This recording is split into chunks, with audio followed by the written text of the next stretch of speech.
when you are talking of an aircraft like the capability of the F-16, I mean, everybody knows, where they are deployed and what is the use and what is their capability.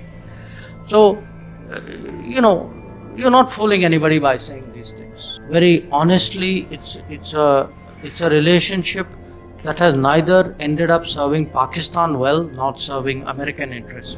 Bharat के विदेश मंत्री S Jaishankar कह रहे हैं कि America किसी को बेवकूफ़ नहीं बना रहा।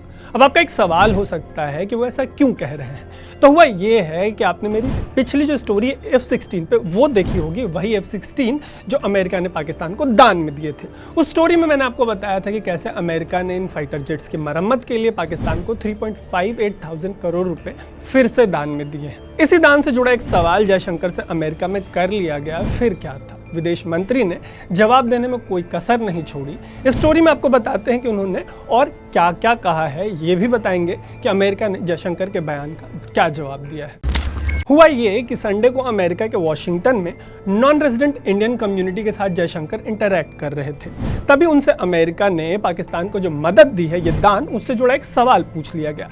जवाब में उन्होंने कहा कि अमेरिका पाकिस्तान के जो रिश्ते हैं उन पर गंभीर सवाल है। जयशंकर ने उन पर सवाल खड़े कर दिए। उन्होंने कहा कि इस रिश्ते से दोनों में से किसी देश को कोई फायदा नहीं हुआ है। फॉलोअप में उन्होंने F-16 के पोजीशनिंग पर भी सवाल उठाए। मतलब इसको अगर हल्का करें तो भारत का एक लेजिट कंसर्न ये रहा है कि इन प्लेन्स का इस्तेमाल भारत के खिलाफ किया जा सकता है, और ऐसा हुआ भी है। भारत का ये जो डर है वो फरवरी 2019 को सच साबित हुआ। आपको याद होगा कि तब भारत ने पाकिस्तान के बालाकोट पर एयर स्ट्राइक की थी।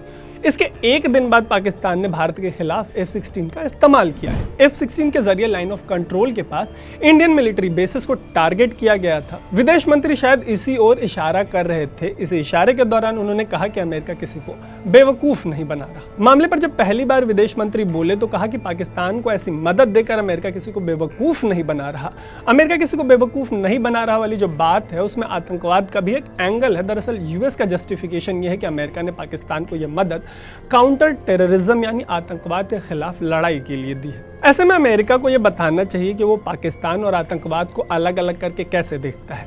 आतंकवाद जो है वो पाकिस्तान की स्टेट पॉलिसी रही है। अमेरिका नहीं तो लादेन को पाकिस्तान में घुस के मारा था। अमेरिका को ये पता है, ये बहुत अच्छे से पता है कि पाकिस्तानी ज़मीन का इस्तेमाल आतंकवाद के लिए होता रहा है।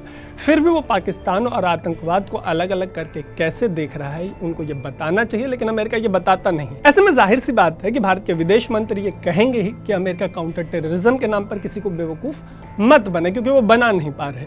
पिछली स्टोरी में मैंने आपको ये भी बताया था कि इस डेवलपमेंट पर भारत ने तब तक कोई प्रतिक्रिया नहीं दी थी, कोई रिएक्शन नहीं दिया था। ये पहला मौका है जब भारत ने खुलकर बिडेन एडमिनिस्ट्रेशन के सामने अपनी नाराजगी जताई है। हालांकि इसके पहले रक्षा मंत्री राजनाथ सिंह ने भी एक ट्वीट में कहा था कि उन्होंने अमेरिका के सामने भारत की चिंताएं रखी हैं। अब आपको बताते हैं कि इस पर अमेरिका ने क्या कहा है। तो अमेरिका का कहना है कि वो भारत और पाकिस्तान के साथ अपने रिश्ते को अलग अलग करके देखता है। दोनों में कोई कनेक्शन नहीं बता रहा अमेरिका। लेकिन ये कितना लॉजिकल है, कितनी लॉजिकल बात है कि रशिया यूक्रेन जैसे तमाम मामलों पर अमेरिका और वेस्ट जो है वो इंडिया को इनके सेंटर में देखता है, लेकिन जिस पाकिस्तान के साथ उसका सीधा लेना देना है उस पाकिस्तान और भारत से अपने रिश्ते को अलग अलग करके देखता है। खैर, मैंने आपको बता दिया कि मामले पर विदेश मंत्री ने क्या कहा है, ये भी बता दिया कि इसके जवाब में अमेरिका ने क्या कहा। अब अगर आपको ये जो 1980 से ये जो प्लेन्स है जो पाकिस्तान के एयरफोर्स की रीढ़ की हड्डी रही हैं, दान में मिले प्लेन्स, और अब जो दान में मरम्मत की रकम मिली है वो पूरा मामला जानना है तो इसी पर जो मैंने पिछली स्टोरी की है उसका लिंक मैं आपको इस स्टोरी के YouTube वीडियो के डिस्क्रिप्शन में दे रहा हूँ। ऐसी स्टोरीज के लिए हमारे चैनल को सब्सक्राइब करें, स्टोरी शेयर करते रहें, देखते रहें अनकट। मेरा नाम है तर।